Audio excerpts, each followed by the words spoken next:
Our foreign competitors are using our own patent system against us. I want there to be new devices on the market. I want there to be a pursuit of innovation, because without that, we're dead as an economy. We don't believe that we should be charging someone $5,000 for a provisional patent application.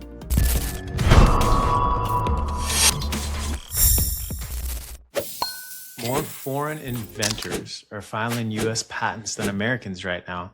Every day a founder delays, that gap widens. Shem Lachhman is managing partner and co-founder of Menlo Patents. He started as an electrical engineer building medical devices. Then he became a serial entrepreneur and learned firsthand how expensive the patent process can be. I first heard Shem speak at JPM a few weeks ago. His talk on patent strategy for early stage companies stuck with me, so I brought him on to dig deeper. He saw a pattern. A system that was built to protect inventors was often pricing them out. In 2013, the US switched to first to file. That means your competitor files first, they win. Doesn't matter who invented it. In this episode, we talk about the assembly line Shem built to cut patent costs in half, how to navigate IP when you work for a university or a company, and why the provisional patent is the first move every founder should make. Let's dive into it. Thank you for taking some time to be on here. I know we were just recently in person at JPM. I saw you on a panel there discussing, patent law and Menlo Park patents, which is kind of what prompted us to get on here and have a further discussion. Just interesting things that you're doing within the space at Menlo Park Patents. As a beginning, just to get started, I feel like yours is not the normal journey to being in patent work and attorney. So just to kind of share some of your background, where you started and what brought you to where you're at now. Pleasure being here. Always, it's always a joy to hop on a call with you and share some great stories with you as well. I started out as an electrical engineer, which is my background, and my original intention was to go into aerospace and defense. But the companies that I interviewed with didn't hire me. So I went to grad school, and I don't know why they wouldn't hire me. I guess I wasn't a good interviewer at that point, but I learned. You have to learn.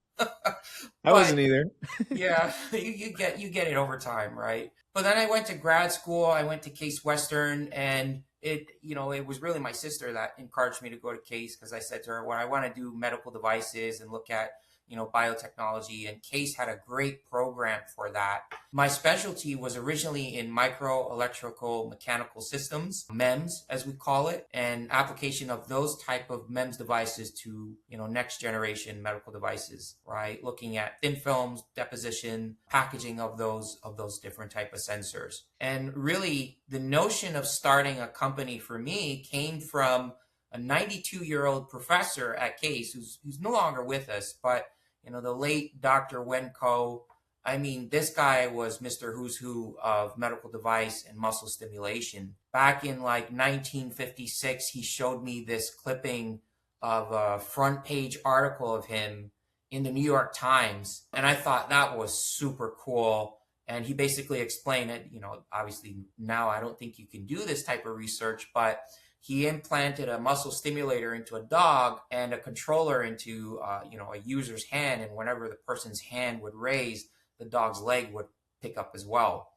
But certainly an early pioneer for much of what we do today in the neuromodulation, muscle stimulation industry. But he basically encouraged me. I went to him and said, hey, I'm interested in starting a company. No one's given me employment. Well, that wasn't the case, but I was interested in starting a business of my own. That had been really a desire in my own heart for a long time. And what had originally been my plan was go into real estate. That didn't work out. So I said, all right, let me start a tech company. This seems to be a lot more lucrative than real estate. And I might argue that point, right? Definitely a higher risk, right? Yeah.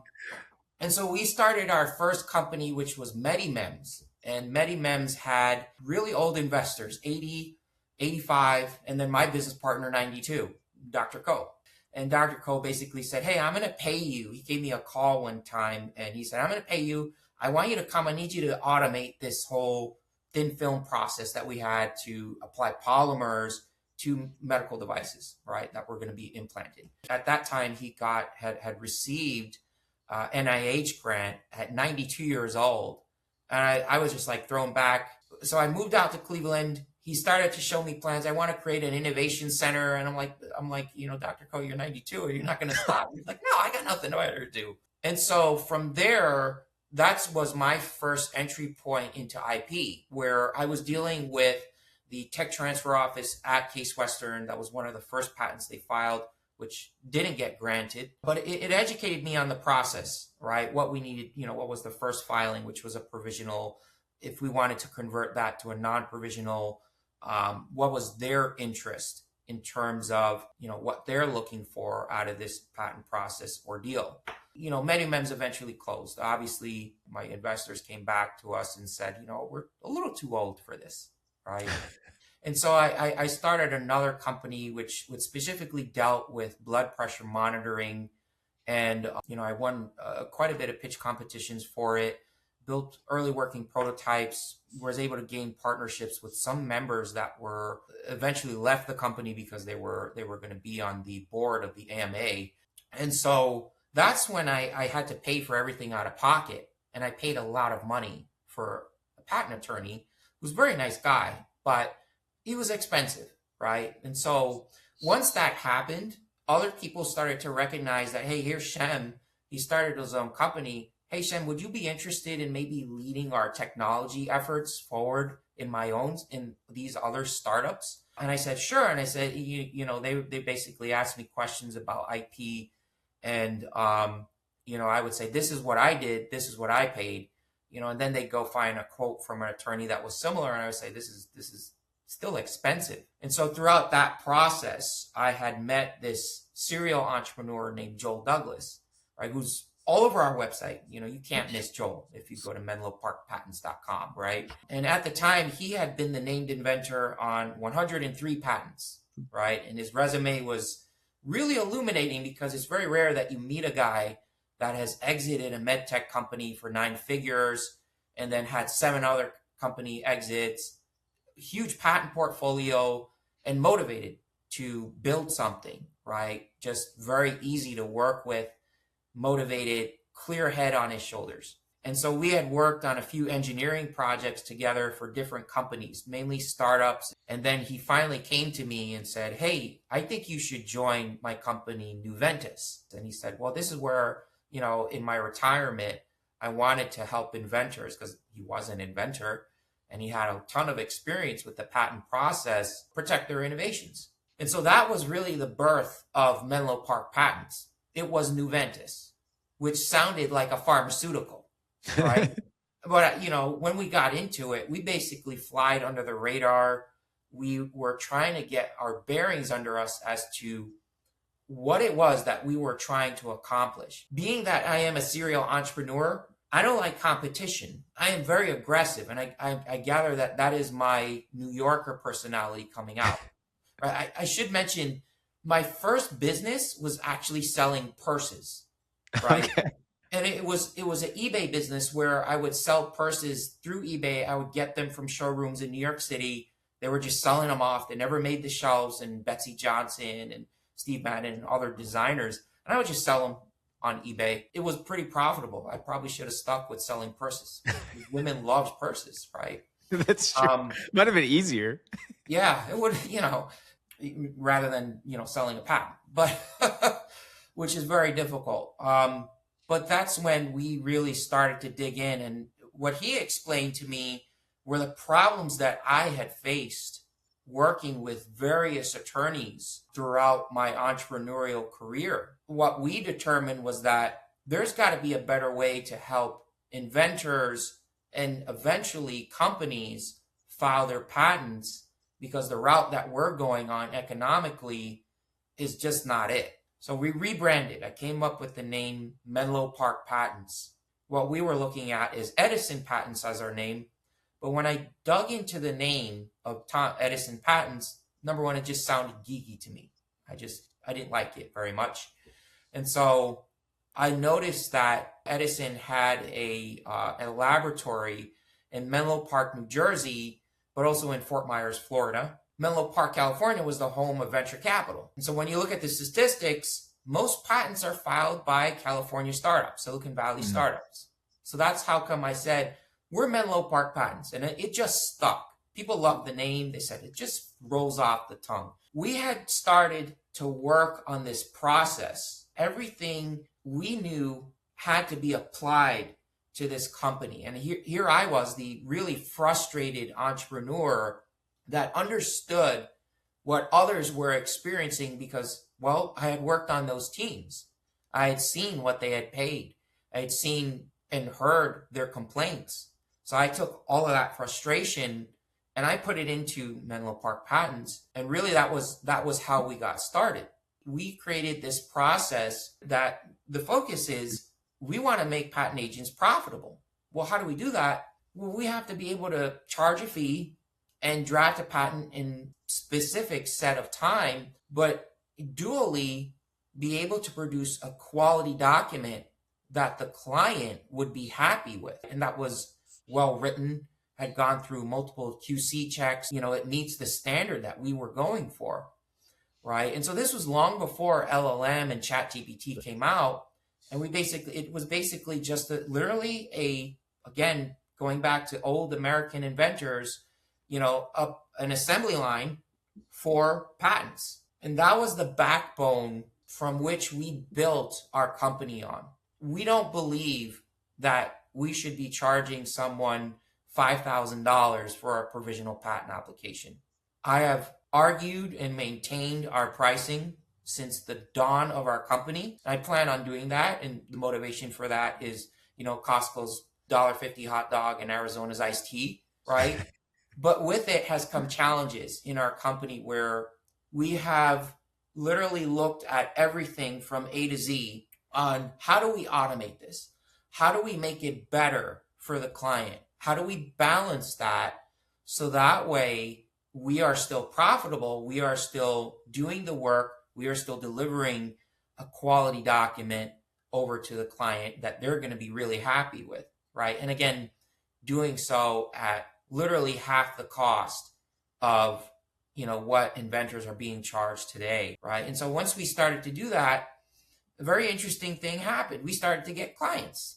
Yeah, it's strange. And so that was basically how we got started in Menlo. You mentioned LLM and ChatGPT. As that relates, I know you were talking about this a little bit at JPM. Like, how do you see that shifting the patent landscape specifically, or like any watch outs in terms of entrepreneurs looking at using those tools for the patent process? Or what are you seeing as how that impacts? Naturally, today we are getting a lot of inventors in multiple industries, not just biotech, medtech, AI for crypto, for cybersecurity applications.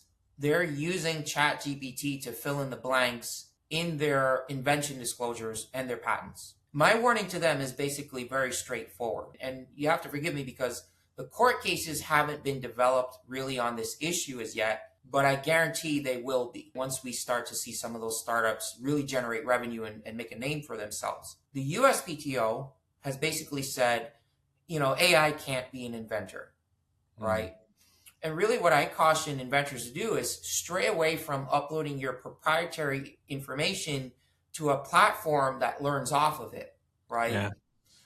That's first and foremost. But then the second part of it is that we were talking about this at the biotech session, if you have an AI and it spews out a formulation, what do you protect? If you go and you patent that specific formulation that was invented by the AI, and the USPTO has basically said, hey, AI can't be an inventor, to our team, that seems to open you up to a lot of liability and risk of invalidation for your patents. And we have specific strategies on how to overcome that. However, if you're in these IP-centric fields like biotech and medtech, your best bet is to leverage your own expertise or the expertise of your founders to really describe what it is that you're building to your patent attorney or your partner, and use that. Don't use a ChatGPT.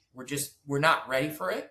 AI is certainly accelerating how we draft patents and look at data, right, and leverage that data to produce better patent applications, right? But from the inventor perspective, avoid the chat GPT and those type of public LLMs. That makes sense. Like it can be a helpful tool, but don't use it as your patent attorney, essentially, because it's Yeah, just going to that's open what you we're up here for for. yeah, it's gonna open you up to problems down the road potentially. I think I heard something there that I liked. It can be your creative co-pilot, but you still need human intervention into it. It can reduce some of the workload and the burden, but it's not there to take the place of talking to someone like yourself when they're coming up with and protecting these ideas. So that makes sense. The other thing I wanted to touch on too is we discussed this a little bit before, but those that are in the academic setting, oftentimes, developing could be a new drug, a new medtech device, similar to in your situation where they're currently under the guise of academia,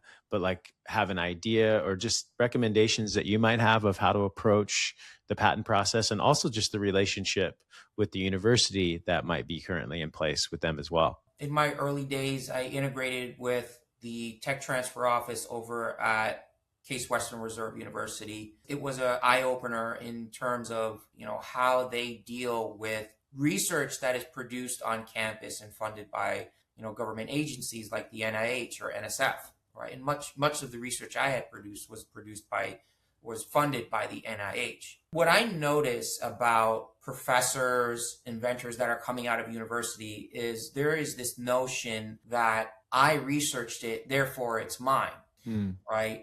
And so that may not be an accurate statement. However, there's another side to it where if you're employed by the university, most universities take ownership of that IP. The attitude sometimes and sentiment is that, oh, the university is just going to own my IP. That's not a bad thing. As the scientific community develops, we need to stray away from that sentiment that ownership of IP by the university is a bad thing. Number one, they cover the cost. Right? If they truly believe that your research has commercial value, the tech transfer office can cover the cost, and that can spell multiple patents and a portfolio that is developed over time. There's two ways that you can go about it. In their viewpoint, they're trying to see licensing deals by corporate. So your Medtronics, your Smith and Nephews, right? Your Covidians. Well, Covidian's not around anymore, but Medtronic. It's Medtronic yeah, now. Medtronic.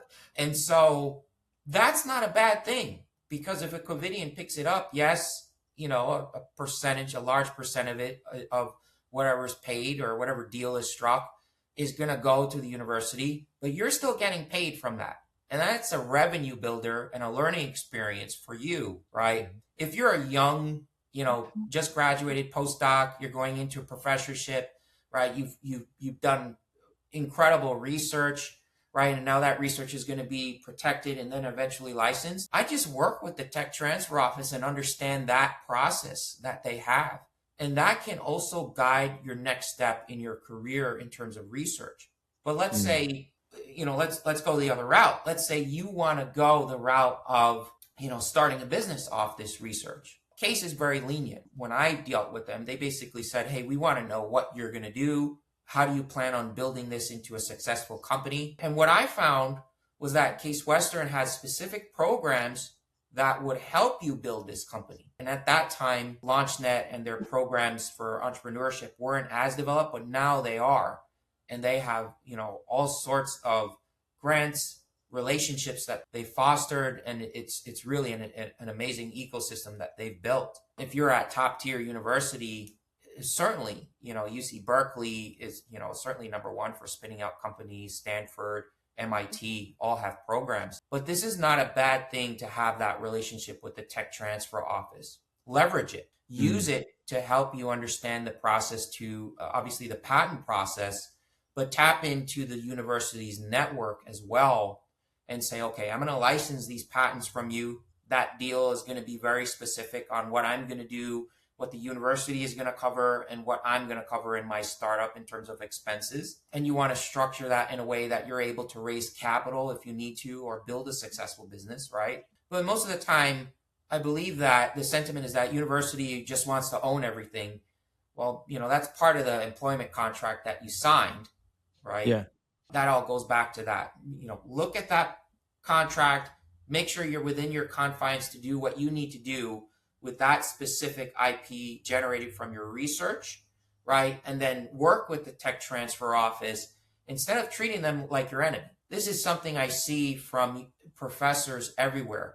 And in general, just the tech community. It's kind of like this, I've invented it, it's mine. When you're in the university, community, it's really got to come with an evaluation of what's your position, what's the role of that IP, who owns what.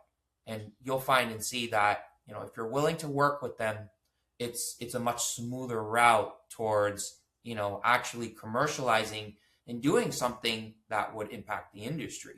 That's good to hear. I wish you were here when I was in biodesign. I probably would have gone to Stanford and asked for some help with an idea as opposed to not pursuing it. But I feel like the other side of that is people that are maybe in the corporate world, like myself, like working for a company like a Medtronic or a Smith and Nephew and having an idea. I think that's the other side of it. And I don't feel like that's, at least for me, maybe that's just shed some light on that. Like, I like where to go from that. I feel like a lot of people in that position would think, oh, it's not really worth it. Maybe pursuing this because my company will just own this. Similar to like work in a university, like they might own this. I think that's a little more of a formalized process. It seems like in academia, like going to a tech transfer office, and there's a system for that. But when you work for a company, what have you seen there? Any advice for people that are working for an employer?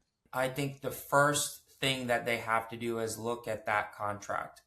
Look at what the contract says for their non-competes, right? If you were to develop IP, a specific idea while you're on the job, what does that relationship look like? Thinking outside the box here, what I have seen sometimes people do is they leverage the relationship with the employer to spin out a subsidiary, right? And so it depends on the type of employer and their willingness to do that. But getting that employer to the point where they say, we are going to fund this because we believe what you came up with is really advantageous, but you're going to spearhead it. That's a possible route. On the other end of it, you get the employer to say, well, we don't want any part of it. Right? Yeah. Then you're free. Right. But you got to go through the evaluation period of it. You have to document it. You have to basically say, can you evaluate this? Let me know if it's something of interest to you. And if it isn't, can I pursue it on my own? Right. And that's another route. So for instance, I worked with this physician and he basically came to me and said, hey, we have this formulation that we've been using in the ER. It came up from, another doctor had invented it. But the problem was that they invented it and used it in the ER. I told him, you've got to go to your contract as a physician and see what it is you guys can do. And in the contract, it basically said, I'm paraphrasing here, IP that is developed on campus and used or uses corporate resources is the ownership of this hospital, right? If they developed it outside of campus, the lines would have been a lot clearer. Yeah. Right. They would have been able to maybe patent that and pursue a company out of it. And it was a great idea. The formulation, I don't know if they had FDA clearance to really use it, but they used it. They saw a really positive result. So they could have gotten that clinical validation, I believe, very quickly. Given their experience and their positions, they did not take the time to understand what is their relationship legally with the employer and then pursue the avenues to make sure that they are clean and ready to go to launch a company. When you're talking about tech transfer and you talk about startups, you talk about companies, the one thing that you have to understand is liability and risk. You don't want to have a multi-million-dollar company that you started get a letter in the mail from a previous employer and say, hey, wait a second here. Or you don't want that to happen if you're a physician and, you've come up with something new, right? Again, having spoken with innovation teams at hospitals, what I know is that they have a due diligence process. You submit your idea to their portal and they're going to tell you yay or nay. Understand yay or nay doesn't mean that your specific clinical idea is not going to make it in the market. what it means is that, they do not see it fitting their own thesis. Many hospitals will invest their money into something where it can become the standard of care or customary practice for the healthcare worker, versus medtech startup that, wants to build something, improve it, get some sales, and obviously grow, but then exit. Yeah. Two totally different, viewpoints here. But best thing you can do is go through the motions. If they say no, then you go to them and you say, well, can you give me something in writing that you said no, that you're not interested in this? You want that letter, right? You don't want to force them to say it. You want to go through their process and just let it naturally get to that point. If it is something that they love, all the power to you. You have an entity that could be very advantageous for whatever it is you're going to spin out, startup, licensing, whatever. And so you say to them, and this is part of starting a company, you need to be able to manage relationship and come to a deal on what's your role in the entity that is going to pursue this technology and IP. That's where I believe many inventors get hung up on, because it's this founder's disease that believes, well, I own 100% equity of the business because it's my idea. No, that doesn't work. That right there ends into failure more often than none, right? Yeah. But yeah, that's my 2 cents on it. Yeah, I feel like there's a bunch of those, plenty of them sitting on scrap piles, like somewhere, lots of ideas that haven't come to light out into the market. So, no, that's super helpful, man. You got me thinking back. I wish I was talking to you 10, 12 years ago when I worked for a big med device. Like, I should have just gone to Teleflex. That was the company I was at the time. But I read through my contract and I just remember thinking, well, what's the point? They're just going to own this. But to look at them as a potential supporter, but then also, if they chose not to look at it, then to get something in writing that could allow me to pursue it on my own without the fear of later on them coming back. So if they were to give me like indemnification or whatever that would look like to say they didn't want to, at that point, is that when I would then maybe come to you to protect that? Yes. Coming to me, filing the provisional patent application, which is what I always encourage. If you're in a space that has a lot of dollars going to it in terms of research and development and innovation, file that provisional. And that's really what we do.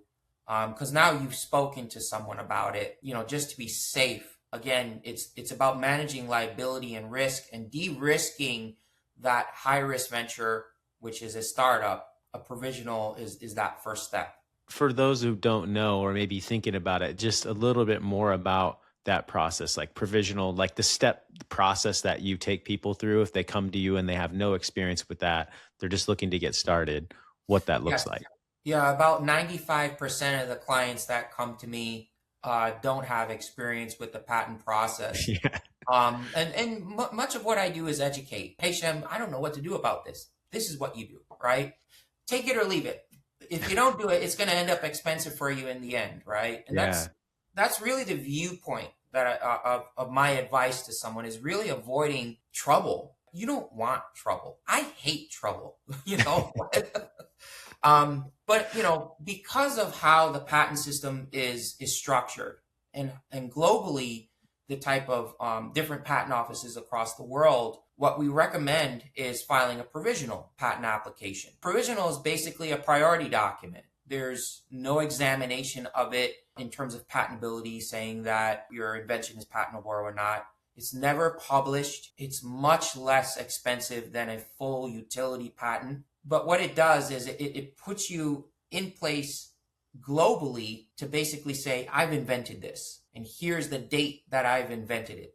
Now, that's particularly important because the US is a first inventor to file patent system. We switched in 2013. We were first to invent. Now we became first to file. I have my own opinion about all of that.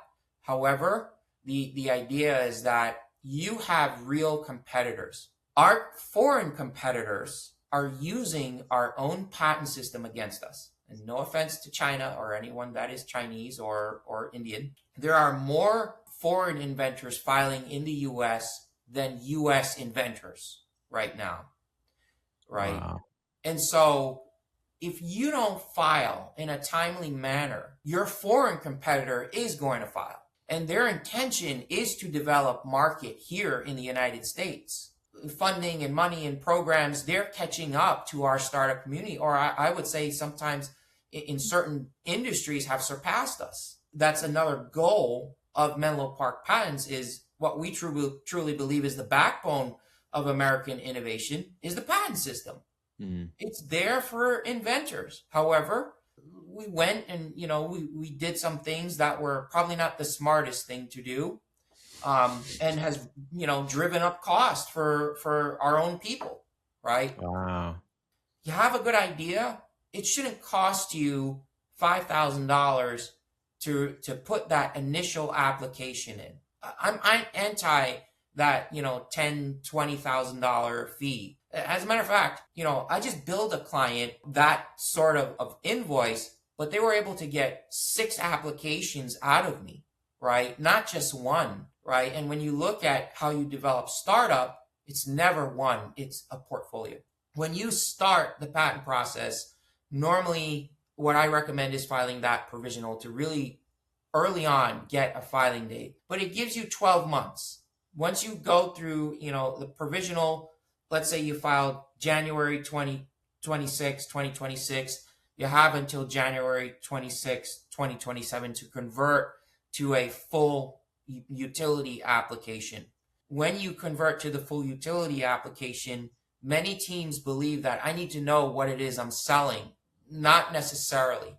Again, the patent process was built so that way you can capture, and with the correct procedure, of course, you can capture future innovation, right? Mm. So many teams come to me and, they're expecting that $15,000 bill when they reach the utility application point. And they're concerned because they're saying, well, we're not ready. And I'm saying, file based on what you have in your provisional. And then when you are ready, there will come a time where we can capture those additional features, additional claims in subsequent filings. But again, starts with the provisional. Take that 12 months to really structure yourself in the business and understand what it is I'm trying to pursue and focus on that, right? Yeah.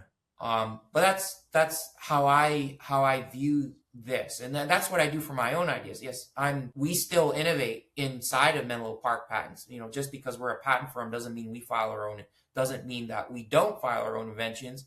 That's the exact opposite. We file our own inventions, and then if we come up with a new idea on how to test out a new program that we have within Menlo Park Patents that improves our patent drafting, we use our own ideas to test it. That's who I am. Yeah, no, that's exciting. I can tell there's passion involved in there too. It's just, yeah, come early is what I'm hearing, because outside of the US, other people are coming early to the process. File that provisional, and I'm sure that you get plenty of people that come in that you're fixing messes. So I'm sure it's good to start and have someone guide you along the process, it sounds like, because there is some complexity and it's important to put these in at the right time throughout your process.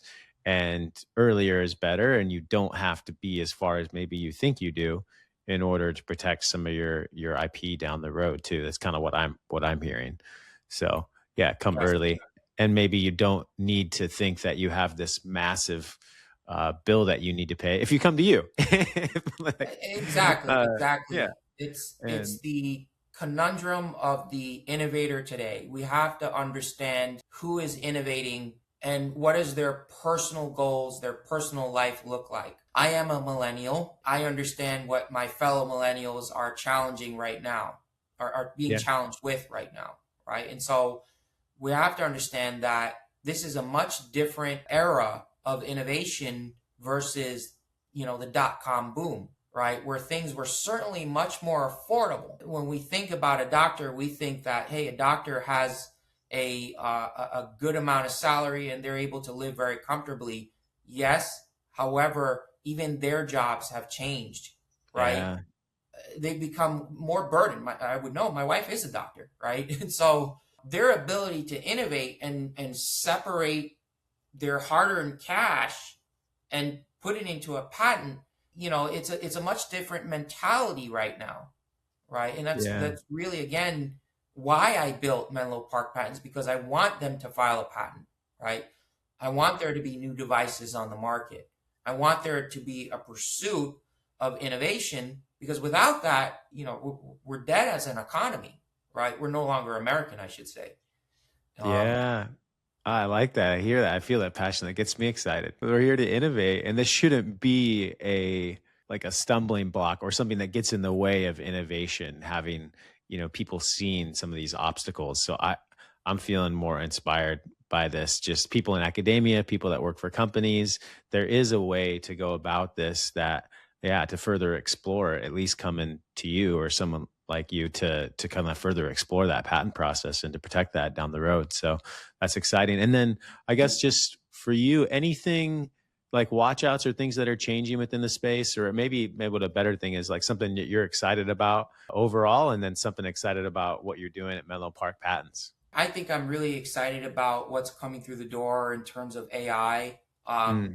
I a lot of people are sick of hearing AI and Yeah, I machine know. learning, but there's been some really incredible inventions coming through the Yeah. door on clinical needs that AI is solving, specific clinical needs. What I'm curious to see is how the founders handle integrating their systems into, the current healthcare system, which is Mm. obviously a big challenge. As a patent guy, we see quite a bit different ideas for different industries, but in healthcare, my big question is AI going to spell lower costs for the regular U.S. citizen, and when they go to the doctor and have to cover a copay? How are those systems going to eventually develop with AI? One of the things that I'm excited about in Menlo Park Patents, we've reached really incredible numbers. And I can only thank my team for being able to handle that load, be able to make the partnerships that we have and grow. This year, I'm doubling again. I'm going to try, God willing. I don't know if I'll make it, but I like it. one of the things that we are going to roll out is, I haven't decided if we're going to do this monthly or quarterly, probably monthly, is every month we're going to give away a free provisional patent application. We used to do this for students. We would Mm. go to universities. We were in Case Western, obviously. We've done it for UConn, University of Puerto Rico, University of Florida, Kent State. I think I also did Polk County. And the idea is now we want to open that up to the community. To spur innovation, I think we need to encourage people to innovate again, and Yeah. and and help them realize that there is this patent system. If you navigate it the right way, you won't have to worry about cost. You won't have to necessarily worry that much about litigation either, right? Mm. And this is cause for concern, especially in medtech, right? Yeah. That's really the starting point of what we're planning on building out of Menlo Park Patents. And of course, focus for us is we're medtech entrepreneurs, by trade, and that's our passion. So any new medtech device that can stimulate your ear or your nose and stop you from snoring at night and waking up your kids, we're happy to take a look at it. Really help you understand what it is you need to focus on. I'm getting excited for what's new and to spur innovation. Yeah, definitely. Like you said, I feel like JPM coming out of it.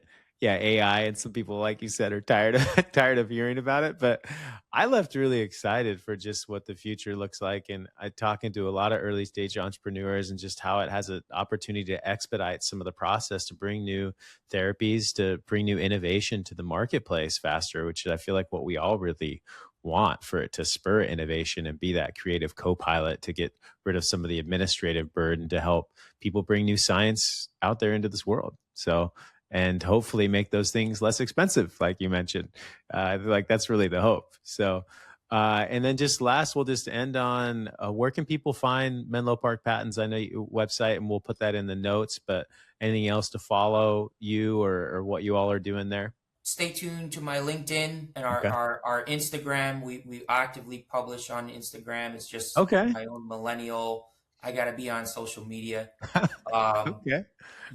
and really, again, those are the two places that we really, speak about issues and what you need to think about in terms of the patent process. If you have questions for me, just reach out. You can go to our website, and we have a booking on there where you can book a 15-minute introductory call with us. Even if you have just questions, I'm happy to handle them for you and make sure that you're well informed before you make a decision on the patent process. Yeah, no, I appreciate what you're doing out there to spur innovation, Shem. I think can be overwhelming. I think the IP process initially, and it's good to know that you're out there to help early stage entrepreneurs navigate that journey.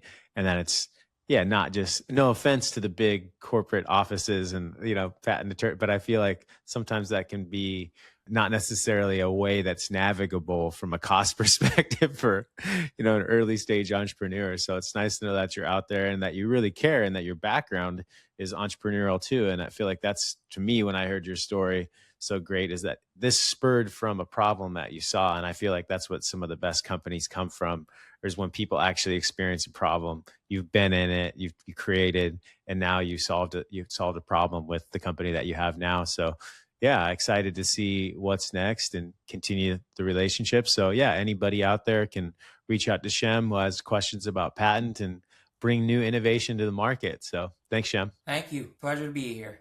You've been listening to Stories in Life Sciences, sponsored by MedAccess AI, where we explore people, ideas, and breakthroughs shaping the future of biotech and healthcare innovation. To learn more, visit medaccessai.org and subscribe on YouTube to watch the full conversations and new episodes as they launch. I'm Christopher Wilson.